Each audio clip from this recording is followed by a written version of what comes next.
Eu gostaria de fazer coro ao vereador Mair, falando do absurdo do PL que nós estamos na Comissão de Justiça e Redação avaliando. Nós convidamos o secretário para o debate. Não é possível que, mais uma vez, a Secretaria de Planejamento, este governo, vai querer fazer uso do dinheiro público para compra de cartilhas que sequer foram levantados os seus custos. O projeto de lei está muito bem acompanhado da ata da sessão do Conselho Municipal de Meio Ambiente, que teve a maioria dos seus membros da sociedade civil contrários ao uso desse recurso. E nós convidamos o secretário para debater o tema e o secretário não apareceu. Nós não vamos dar parecer ou vamos dar parecer contrário, caso não tenha mais explicações. Em segundo lugar, senhor presidente, eu quero trazer aqui a essa tribuna um posicionamento oficial sobre a moção 157 de 2024, que tive a honra de ser o autor, e que tem sido alvo de questionamentos pelo Conselho Municipal de Direito da Mulher. Eu cumprimento todos os conselheiros aqui. Eu acho que essa casa é uma casa de diálogo e extremamente importante. Antes de qualquer questionamento aqui, eu quero estabelecer algumas premissas fundamentais para essa discussão. Primeiro, estupro é um crime hediondo sempre. O estuprador deve ser sempre identificado e punido com o máximo rigor. E nenhum argumento aqui deve ser interpretado como minimização desse crime abominável ou da dor das suas vítimas. E segunda premissa, que é importante, que o aborto, a prática do aborto, é sempre um ato que destrói uma vida inocente.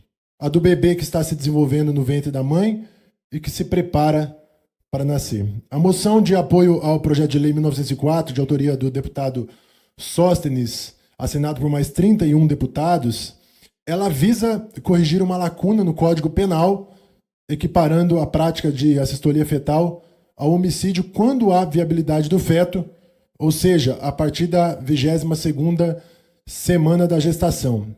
Esse procedimento ele interrompe os batimentos cardíacos do feto e configura inequivocamente uma forma de aborto sendo utilizado para facilitar a prática em estágios avançados da gravidez. Aliás, como já citei na semana passada, esse procedimento, inclusive, foi proibido para a eutanásia de animais pelo Conselho Federal de Medicina Veterinária há mais de 10 anos. Foi proibido também pelo Conselho Federal de Medicina e por uma ação do PSOL, ele foi cancelado, esse direcionamento do Conselho Federal de Medicina, por um juiz do Supremo Tribunal Federal que se acha Deus. A ausência de um limite temporal para a prática do aborto em caso de estupro no Código Penal, somadas recentes decisões e normas técnicas do Ministério da Saúde, abre sim um perigoso precedente para a banalização do aborto, mesmo em estágios avançados de gravidez no qual o feto é considerado viável. Ademais, a recente resolução do Conselho Federal de Medicina, que foi suspensa por liminar, demonstra a necessidade de uma legislação clara e precisa, que proteja a vida desde a concepção e todas as vidas. É fundamental reafirmar o compromisso com a defesa da vida em consonância com a Constituição Federal e os princípios éticos da medicina.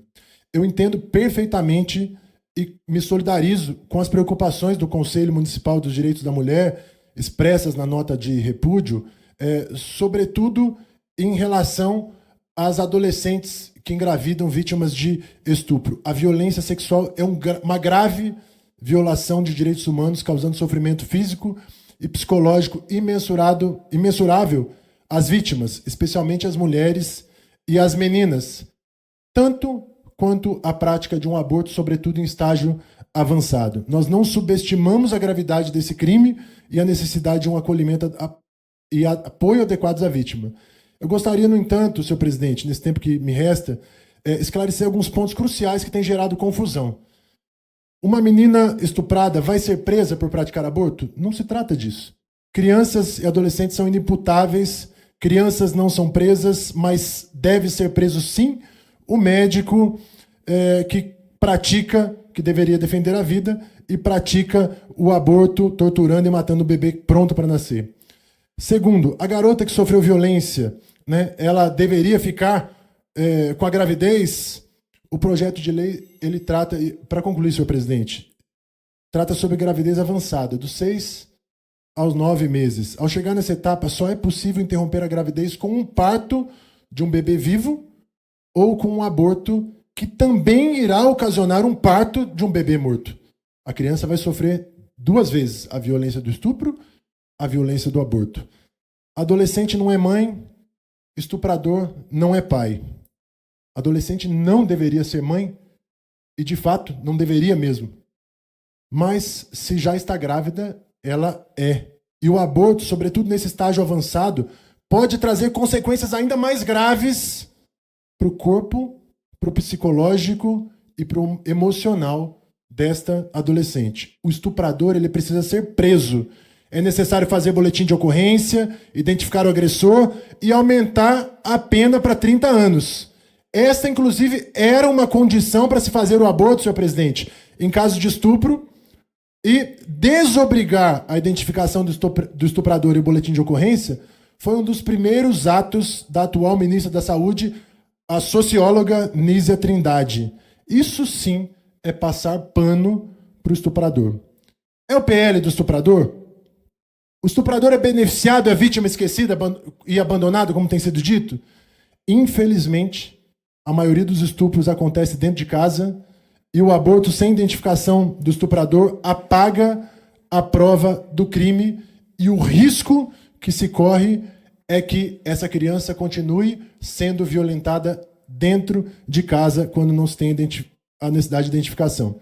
Senhor presidente, termino aqui para dizer que a solução como apresentada e reconhecida pelo Conselho é bastante complexa.